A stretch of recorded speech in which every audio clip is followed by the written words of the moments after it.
Today's November 3rd, 2023. Current Bitcoin price is $34,759. Welcome to the BitBite podcast, your source for news and information about Bitcoin and the cryptocurrency space. This podcast is meant for educational and entertainment purposes only and is not financial advice.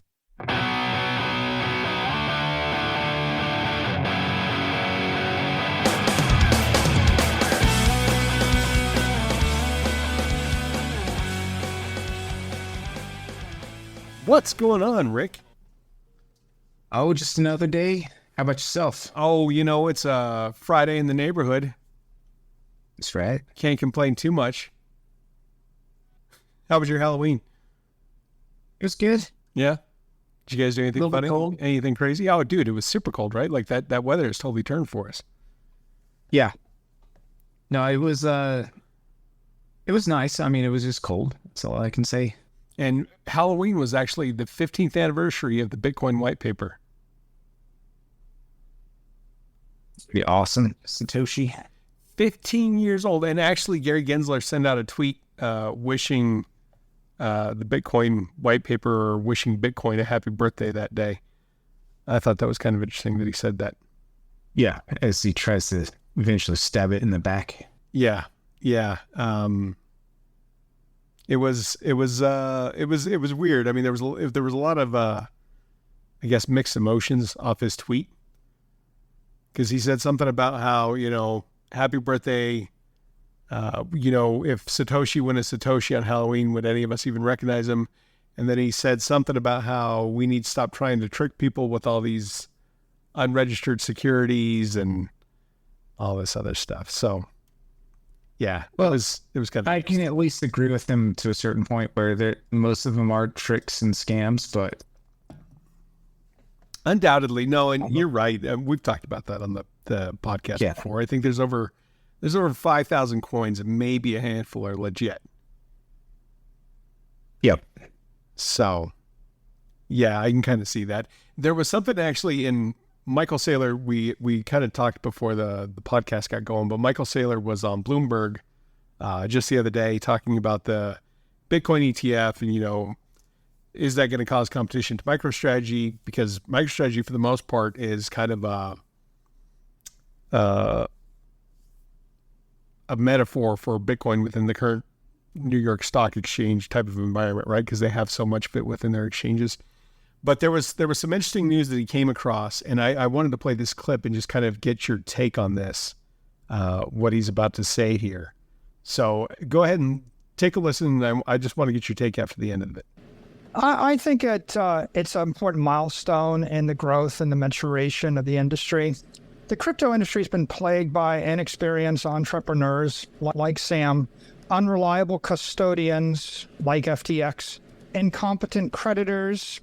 A dozen went bankrupt in the last year or two, unscrupulous promoters, and their failure is a necessary rite of passage for an industry that's going to lead to a new, more stable, more scalable ecosystem that'll be based on Bitcoin.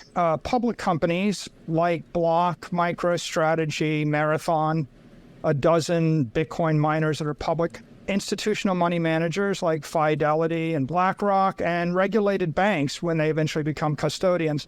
The offshore crypto exchanges, the stable coins, the crypto tokens, the DeFi projects, they're going to shrink, fade into the background, and decouple from mainstream and institutional digital assets marketplace that'll be based on Bitcoin. What's your take on what Michael's talking about there, Rick?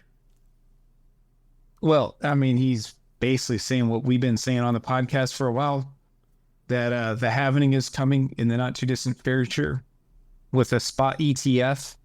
That's going to drive up buying from the general investor and institutions, and it's going to basically make it more scarce. And the combination of both of those is going to create a supply shock, which will cause the price to explode.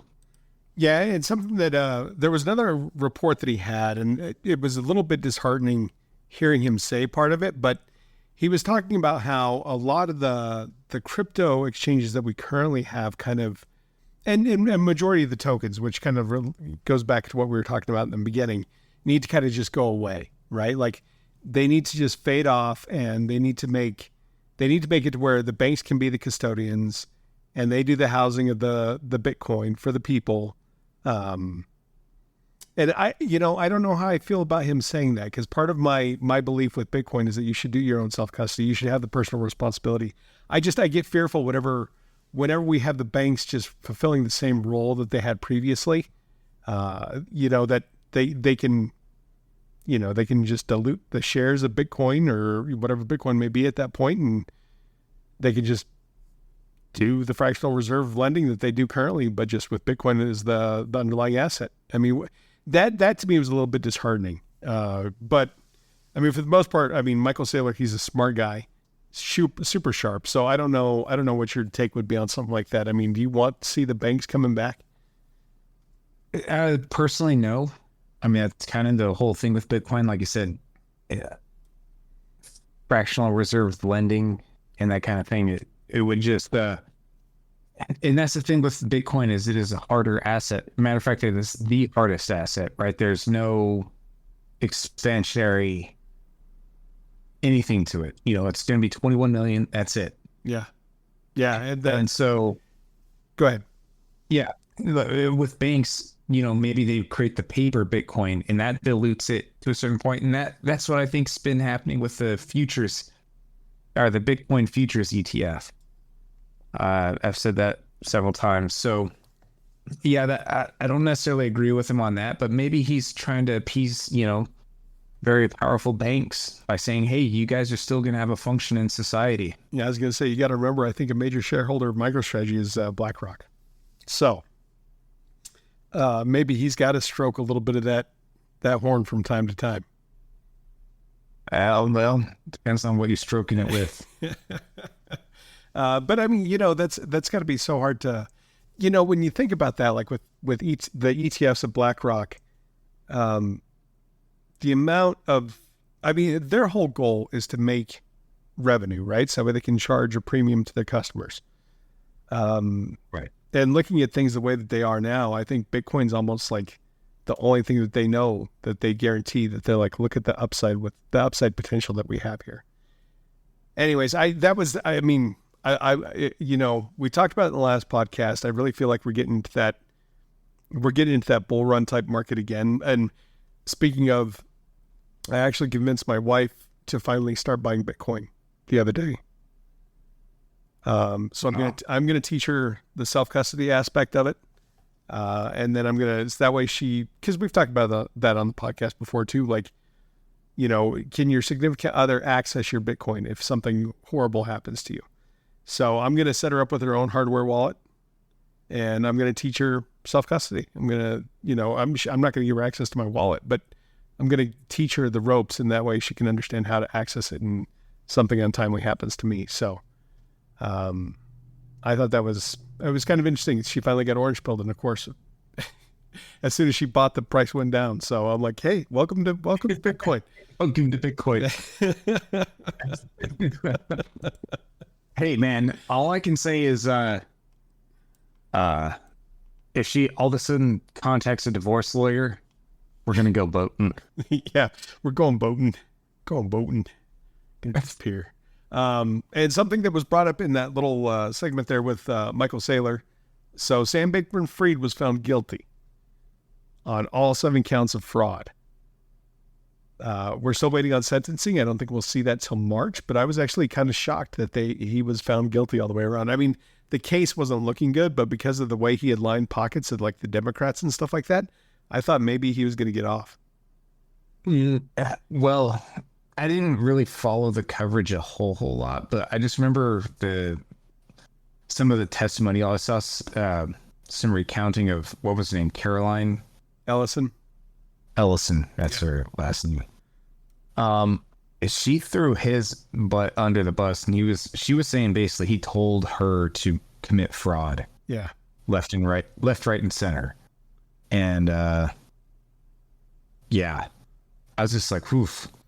At a certain point when I was listening to some of the testimony, I was like, man, he should have just taken a plea deal. He's going to get railroaded right about now. Yeah, I don't know if there was anything that he could have taken. you know? That's true. That's true. I mean, I don't think there was anything maybe he could have taken, but they went to trial. And usually when you go to trial and then you get convicted on all 7 counts, ooh, Yeah. he's not going to see the light of day unless, FTX somehow makes a rebound and he can start funding some more politicians. You don't think old Sleepy Joe will come in and give him a presidential pardon?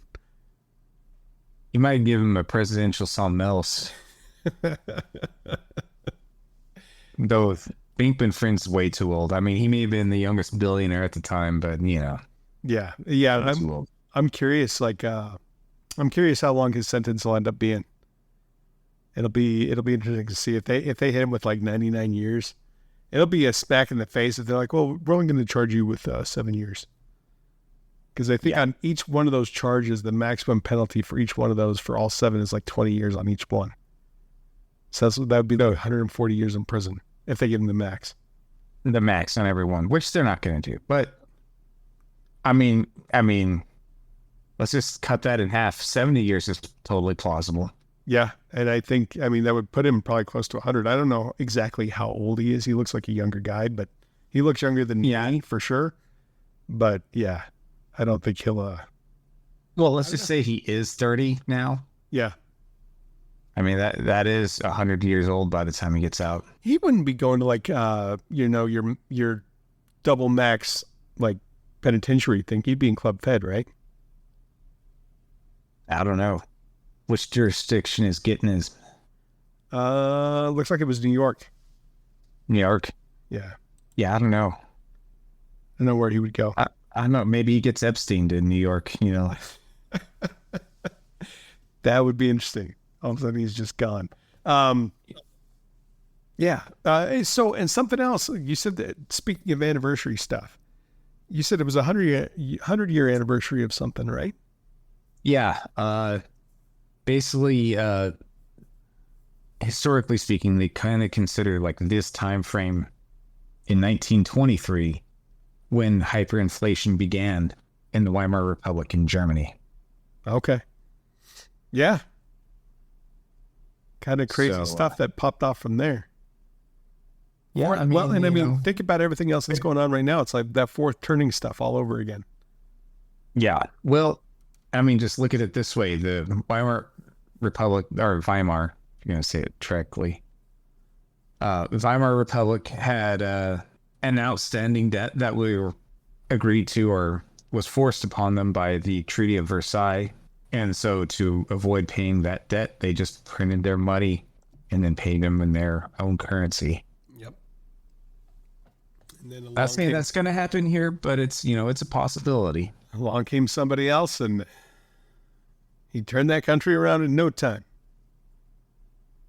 Yep. Not necessarily in a good way either. Yeah. So, a lot of scary stuff going on with financial systems. It's funny because we just got our earnings for Q3, the company I work for. Mm-hmm. And, they were like, oh, it's record breaking. Like, oh man, we beat earnings, all this stuff. And then in the very next breath, they're like, and we are offering voluntary retirement. And if people want to separate early, like we're taking applications for it. It's like, wow. That is so crazy. Record breaking, huh? Yeah. Yeah. Were they talking about their revenues or their profits? Both. They beat their earnings reports and their revenues. Wow. They said, but they still don't have a good outlook on the future, though. Right. That's what I take from their wording, is that they're afraid of what's coming. What's coming down the pipe. I think I was, I can't remember where I saw this stat, so don't quote me on it, but I saw something where it's like 80% of CEOs think that we're heading towards an economic recession. Yeah. Or a downturn. Yeah. And that seems to be the consensus. And until we see something different, that seems to be kind of the way. And, it was kind of interesting, in further interviews with that stuff that we were listening to with Michael Saylor, he also talked about how companies desperately need, like Bitcoin, to get on their balance sheets, because they can't all just buy Apple, like Charlie Munger, and Warren Buffett, like Berkshire Hathaway, right? Like they all have to buy something to keep in their treasuries, and they don't have anything that's worth a darn. Yeah. At least that has something where it's going to be growing like crazy. Yeah, that has more upside potential than what they're currently seeing, and within the stocks. Because even Apple's earnings are like tanking right now. Yep.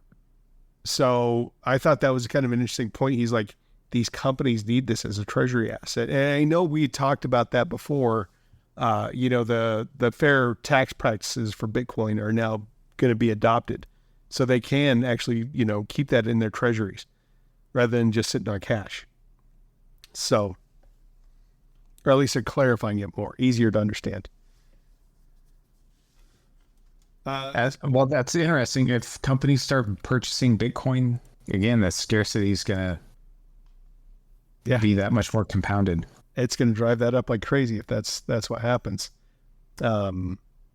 And then recent news, and this just came out, I want to say this was this morning. Bitcoin Magazine clashes with the Federal Reserve over satirical FedNow merchandise that they've been selling. So for those of you that may not know, FedNow is a CBDC created by the Federal Reserve. Right now, they're saying that it's only being used to work within banks, like interoperability within banks themselves. So right now, Bitcoin Magazine, they've done and I'm going to drop a picture of this here. They've done how would I put it? They've done a whole thing where they're using the FedNow as I don't know, just kind of like a satire, right? They've just been making fun of it. Yeah. So, well, I totally could get on board with that. Matter of fact, if we had our own, I'd put that up on our merch store. Yeah. And so basically what they've gotten to now, they made these little satirical things, and part of what they're seeing within that is they've got FED and OW, and within the O is kind of like the CBS almost logo, where it's the I, the all-seeing I within there. Gotcha. And then let me see if I can just paste this in here so you can kind of see it. I mean, there's nothing that is that bad about it. I mean, obviously we know it's kind of funny, right? But yeah. So well, how many people even realize that the CBS symbol is an I? Oh, I doubt hardly anybody knows that anymore. I was going to say significantly lower than 50% of the population. Yeah. Yeah. And Bitcoin Magazine, anyways, they clapped back and they said, with that in mind, we believe it is well within our First Amendment rights to exercise speech on the issue. And to that end, we will be defending our right to sell merchandise that makes buyers aware through fair use imagery. Our position that is the system is a threat to our civil liberties, is what Bitcoin Magazine has to say against the potential lawsuit from the Federal Reserve. Nice. And it makes you want to subscribe to them. Yeah, well, and remember, I mean, the Federal Reserve, that's not a government institution, right? Yeah, they're owned by the Rothschilds. So, I mean, pick your battles. Private bank. Who has more power? The government or the Federal Reserve? I'd put my money on the Federal Reserve, but that's just me. Me too. Me too. I really thought that was kind of interesting and kind of a weird move. Like, I don't even know why the Fed would push into that at all.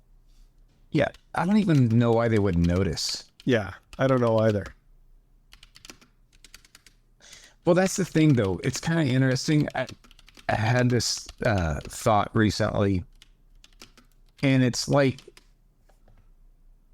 I don't know, you and I have been kind of screaming about central bank digital currencies or CBDCs, and we're not the only ones who are going, this is terrible, nobody wants this, this is god-awful, they can track everything you do, they tax everything they do, they take it away from you for, any reason. And there's like nobody who's pro CBDC. No. But it seems like it's inevitable that they're going to be foisted upon us eventually. Yeah. Yeah. I mean, I don't know. I mean, we know there's a lot of tracking that can take place currently, even now. We know, it's so hard to say. Like, if you go to an ATM, I mean, if they really want to break it down, they can see, okay, well, they went to an ATM, they pulled out X amount of dollars, they could figure it out from the bank records, how much you pulled, and then track your movements with your cell phones that way, that type of thing, right? But once it's CBDC, like, it's just so blatant, like, they don't even have to do the research anymore, right? Like, we know exactly what you've done. So, yeah, it's Bitcoin to me is kind of your way out of that. But even, I don't know where that's all going to head.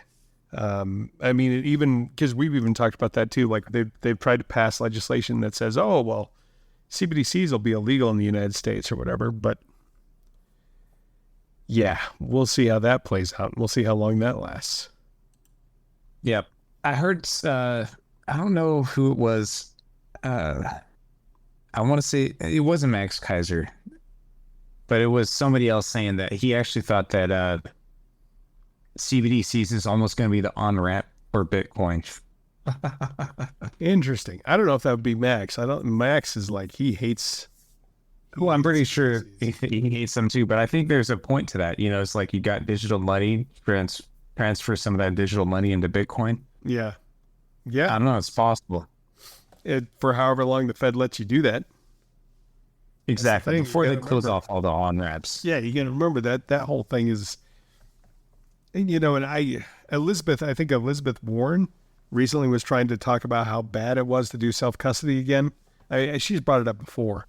It's like, man, you guys, every turn, like you just do something stupid. So, one of the other things too, it's kind of interesting right now. 1 out of every 2 Bitcoin right now has not moved up from a wallet since 2021. So there's a lot of holding that's been going on. People are stacking sats. Yep. We're getting ready for that happening. I mean, it's coming. So last thing I wanted to kind of bring up here is Max Kaiser was actually on the Alex Jones show recently. He offered him 10,000 Bitcoin if he could answer 5 questions. And we know, for those of you that do know, Alex Jones is in a lot of hot water for money right now. Billions. Yeah, I think it's like 1.4 billion that he owes to the Newton parents or the Sandy Hook. Was it Sandy Hook? Well, basically whatever school that was there in Newton, Connecticut or something like that. Connecticut. I think something like that. Anyways, and I don't know how to take this. If you ever get a chance, watch the clip. I want to see what you think. He was not able to answer a single one of these questions, but I think anybody that has spent modicum of time within the Bitcoin space can answer these questions. So I'm going to throw these to you, softball pitches. Okay. I told Max Kaiser, I was like, just ask us the questions. Well, come on. 5 questions, 10,000 Bitcoin. 10,000 Bitcoin is how much money? Well, what was the price just now? 34,000. So just multiply, add 4 zeros to that. So 340 million. 347 million. Yeah. Okay. So just pretend like 347 million's on the line. What is the total supply of Bitcoin? Question 1. Oh, I actually mentioned that earlier in this episode. Yeah, you did. 21 million. There you go. What is the name of BTC's hashing algorithm?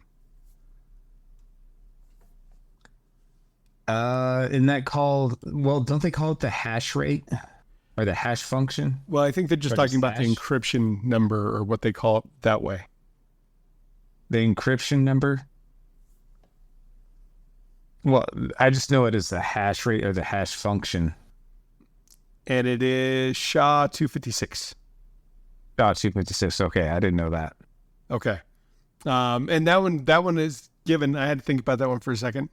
How often does the difficulty adjustment adjust? And I think you do know this because I know you were working on something for this a while back. Yeah, it's roughly every 2 weeks. Correct.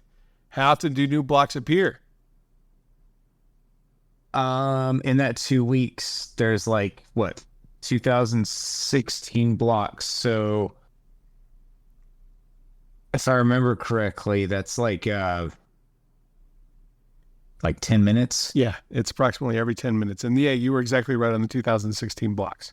And then The last question he asked him, is Craig right, Satoshi? Yeah, he's about as much Satoshi as I am Anastasia Romanoff. There you go. Yeah, I mean, And no. Alex couldn't answer a single one. So, and like I said, I don't know if I don't know if what he couldn't get one. He didn't. He first thing he asked me, said, "What's the total supply of Bitcoin?" Alex was like, I don't know. Well, here's the deal. I would have not technically earned 10,000. I mean, if Max was being generous to me, he could have given me just 8, because I got 4 of the 5 questions. Yeah, right.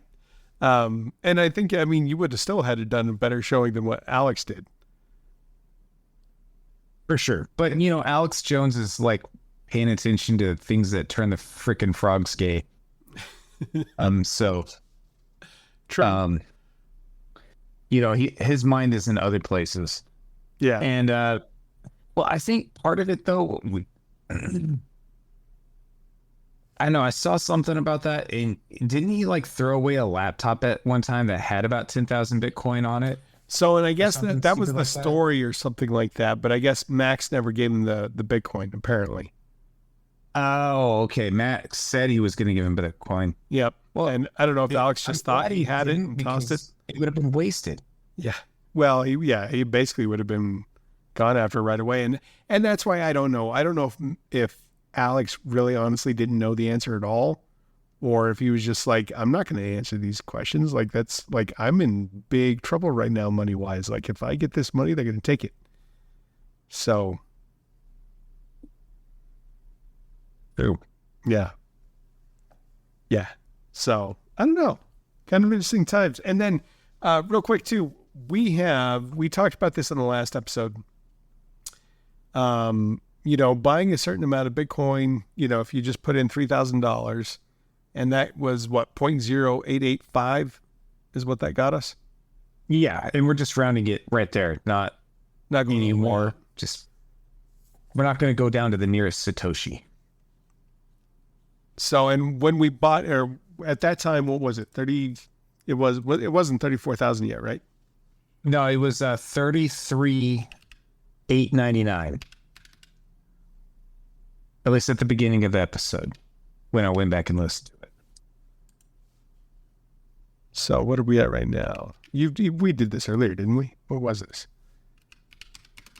Well, we just gained like $70. Yeah, so $70 right now within a week. Still not bad for doing nothing with your money, right? Still just sitting there. We'll have to kind of we'll keep tabs on that and just kind of see how that continues to play out. Yep. But we were calling it kind of a bull run last episode, or that was the title of the episode, was Bulls on Parade. Yeah. And I was getting a little bit over exuberant. You were trying to hide your exuberance, but I know Hans. Oh, yeah. I was psyched. I was super excited. Like, I feel it, man. I feel it coming. I mean, and we did hit almost 36,000 this week. That's right. So that's the new all-time high for 2023 right now. I mean, that's not our all-time high, but it looks like right around $35,981. So, hey, we broke through it. We closed. We actually got to close with that amount. And I'm kind of curious to see what the weekend holds, if we can actually get back up above there. So, just things to keep in mind. We still have newsletters coming. Hopefully merchandise is coming.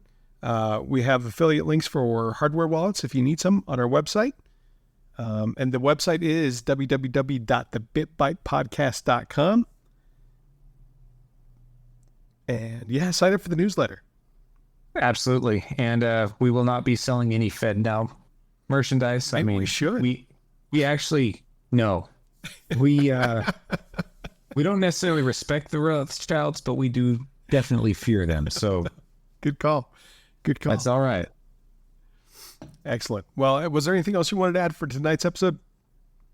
That's it for me. Cool. I think that's it for me too. Well, thank you all for listening. Bye.